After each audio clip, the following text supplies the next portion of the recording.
Hi, I'm Tim O'Brien. Welcome to my shop. You can't really tell from the angle in here, but we're actually several stories underground beneath the remains of a dormant volcano.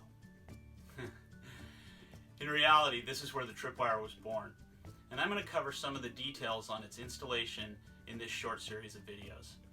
This video is going to cover 3 different methods for the attachment of the tip to the brake lever arm.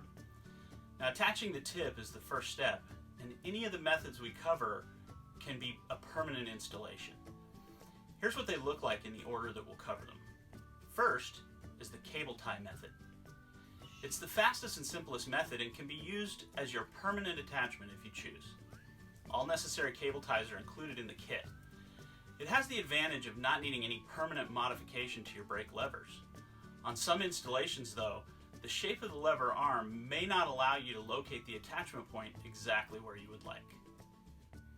Second is the drill and screw method. It's the strongest and requires that you drill a small hole in the underside of your lever arm. The drill and the thread-forming screw are included in your kit. On some installations, the cross-section of the lever arm may be thin enough that the screw hole would pass all the way through and show from the top of the lever arm. Usually, alternate locations can give you all the depth you need, but if not, you may want to consider one of the other options.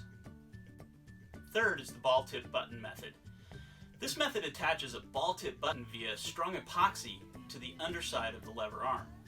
It allows permanent, strong attachment even in areas that have a thin cross-section, and it can remain hidden beneath the lever arm. The components of this method are readily available on the open market and on the internet. On to a demo of the cable tie method. First, determine how you want your tripwire to be routed. For the pull model, you will want to lay it across the top of the brake assembly so that the linear travel of the top of the lever will pull the cable out of the housing and activate the switch. For the push model, which is used where there is no linear movement at the top of the lever arm, route it along the bottom of the brake assembly and then up under the lever arm. To begin, loosen and rotate your lever arm around so that you're working on the underside of the brake assembly. This will allow everything to be hidden once the brake is in its normal position. Now, thread 2 cable ties through the tip eyelet in a crisscross fashion so the eyelet will lay flat. Close the cable ties slightly, and then slip the cable ties over the end of the lever arm and place them in the desired location.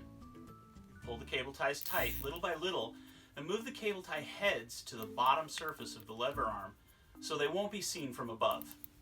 Once everything is in the proper location, pull the zip ties tight very firmly. Here's the drill and screw method.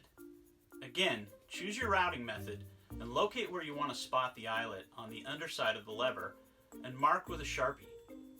Center punch to the mark so the drill won't wander.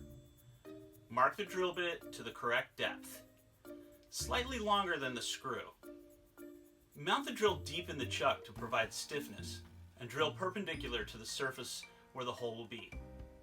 Drill to the marked depth on the drill bit using steady pressure and medium speed on the drill bit. Keep the drill turning as you remove it from the hole. Put some paraffin wax or cutting fluid on the screw thread and slip the screw through the eyelet and screw it into the hole with a Phillips screwdriver that fits the screw head very well. This is a tiny thread forming screw, so don't put too much torque on the head. You don't want to break it off in the hole. If turning the screw requires too much force, back it out a couple of turns and try again. And finally, the ball tip button method. Choose your routing as before and locate where you want to spot the eyelet on the underside of the lever. Now, these buttons may be found inexpensively at any fabric or sewing store, and you want the 1-0 size of Dritz sew-on snaps to fit the eyelet perfectly. With the male side of one of the button sets, check that it will sit flat against the underside of the lever arm where you want it. Now, I recommend the 3M Scotchwell DP460 toughened epoxy. This stuff is incredibly strong with a small amount of flex to avoid brittleness, but it must be handled correctly.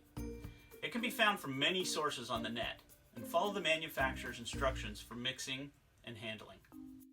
Make sure to wipe off all surfaces with acetone or alcohol, including the mixing container, the mixing stick, the ball tip button and the surface of the lever arm. Mix up a small batch of epoxy. Using a small amount of epoxy on the bottom surface of the button, place it on the underside of the lever arm where you want it.